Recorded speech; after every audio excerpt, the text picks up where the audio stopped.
अभी हम बिहार के आरा के पीटरो गांव में हैं और ये जो हमारे साथ अभी जो लड़का है ये इसको सबको अभी तो पहचान गया हो क्योंकि हम इंटरव्यू बहुत अभी लेट ले रहे हैं। ये है बिहार का मैट्रिक का टॉपर रंजन वर्मा। तो आइए इनसे हम बात करेंगे कि इनको कैसा लगा, इनके बारे में बहुत सारी जानकारी लेंगे जो कि दूसरे न्यूज में आप लोग नहीं देखे हुए। सबसे पहले कैसे हैं? बहुत अच्छे हैं। अच्छा, आपको कब पता चला था कि बिहार का टॉपर बन गए? सर हमको ऑनलाइन के टीचर जो थे टारगेट बोर्ड की तरफ से कॉल आया कि आपने बिहार में मतलब कि फर्स्ट रैंक हासिल किया है।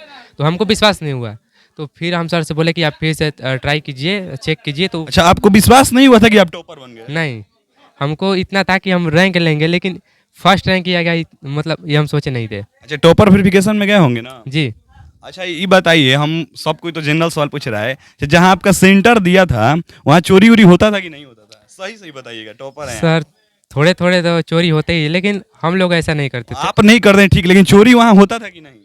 जी, चोरी का होता था, थोड़ा थोड़ा अच्छा होता था। अच्छा, कभी कभी मन में ऐसा नहीं लगता है कि सब कोई को एक नंबरिया, जैसे बिहार में तो भोजपुरी में अंतर हॉले बा, एक नंबरिया आइल बा कि ना, सबके मोबाइल में लेके बैठ जाला, लेकिन नंबरिया उमरिया आवत रहे तो देखत रह कि ना? तो ये एक नंबरिया में अच्छा एक मतलब नंबर वाला नहीं होता रहे पहले एग्जाम से पहले हाँ। नहीं। हम मोबाइल पर झूठ साच हाला होता है, लेकिन एक नंबरिया आइल बाटे ठीक करके। मतलब हमको डर रहता था कि कहीं गेट बंद ना हो जाए। अच्छा अच्छा। तो हम बाहर नहीं, इसलिए मतलब आधा घंटा पहले ही, मतलब वो तो आधा घंटा पहले बिहार बोर्ड पहले ही घुसा देता था अंदर। हाँ। 10 साढ़े 9 बजे ही घुसा देता था। अच्छा, आपका फेवरेट विषय कौन था? साइंस साइंस में कितना नंबर आया? उतना मतलब अच्छे तरीके से नहीं देखे, लेकिन 97 98 इसी तरह से आया अच्छा, है। मैथ में 100 में 100 आया है। जी फेवरेट विषय साइंस था। जी। आगे क्या बनना है? IAS officer. तो हमारे साथ देखिए अभी रंजन वर्मा जो थे, जो बिहार के टॉपर हैं, इनसे हम कुछ अपना बात लिए, सोचे कि कुछ हम अलग सवाल पूछें।